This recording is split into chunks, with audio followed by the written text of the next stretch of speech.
Récemment, l'article sur les boxer braids de Paulette Magazine avait fait bondir certaines lectrices, révoltées que l'on puisse dire que les tresses couchées avaient été conçues par les boxeuses en taisant purement et simplement leur histoire africaine. Et quel étonnement de voir que parmi les photos choisies pour illustrer le sujet, la rédaction n'avait choisi que des modèles européens. Un peu comme si les tresses couchées n'étaient acceptables que sur les caucasiennes. Là n'était pas le propos de Paulette, on s'en doute, mais certaines y ont lu un mépris pour les tresses portées par les Noirs. Et puis voir les nattes couchées dans tous les magazines de mode portées essentiellement par des mannequins occidentaux revient à dire que cette coiffure n'a de valeur esthétique que sur les femmes blanches. Or, le nattage des cheveux fait partie intégrante de la culture africaine. Un art qui se transmet de génération en génération et constitue un mode de transmission de la culture. Bref, un historique s'impose pour démontrer le caractère ancestral de la tresse dans la culture africaine. La tresse, à la différence de la natte, est une figure qui reste plaquée contre le cuir chevelu, qu'elle parcourt en dessinant un tracé géométrique à la façon des chemins de traverse ou des sentiers ménagers dans les champs de céréales. C'est de là que vient l'appellation américaine cornrow qui signifie rang de maïs. C'est ce qu'on nomme le plus souvent tresse africaine.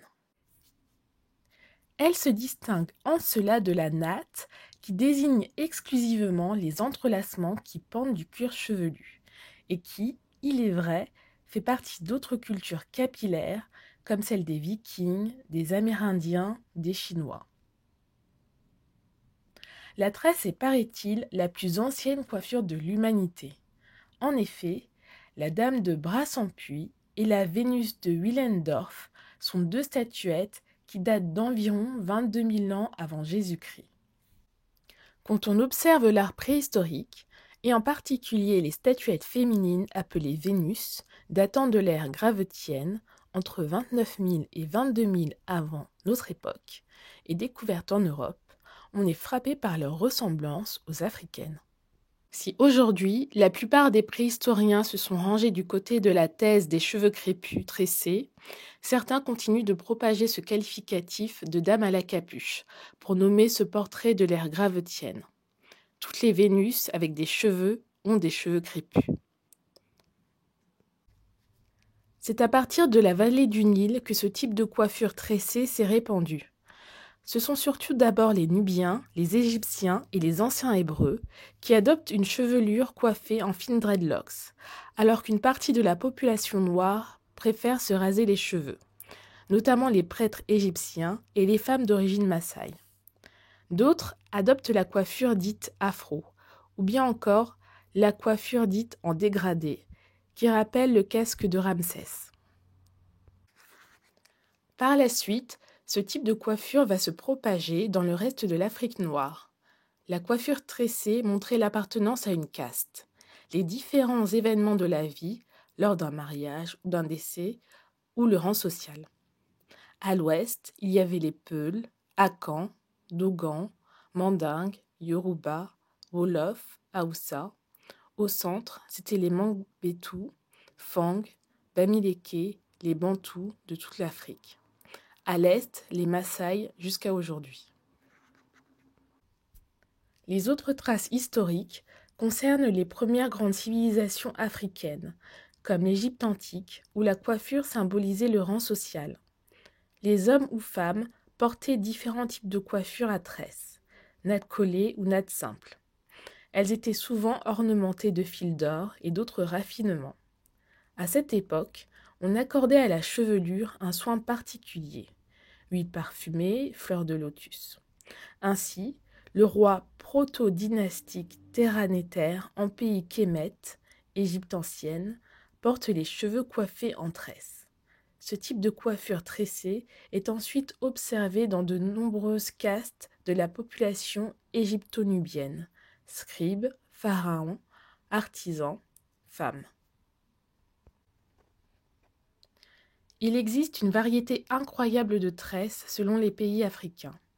Elles peuvent se différencier par leur taille, comme chez ces jeunes femmes de Namibie, ou chez ces jeunes filles du Congo-Brazzaville en 1940. Autre coiffure à retenir, la coque, comme chez les femmes Mangbetu, au Congo et en Ouganda, où le crâne est déformé pour être allongé. Les Mangbetu enveloppent la tête du bébé dans des cordelettes avant la consolidation des os, pendant une année, leur donnant ainsi un crâne très allongé, signe de beauté et d'intelligence. L'origine de cette pratique remonte à l'Égypte antique, tout comme la célèbre harpe Mangbetu, qu'on retrouve également chez les Fang au Gabon, les Azandés, cousins des Mangbetu.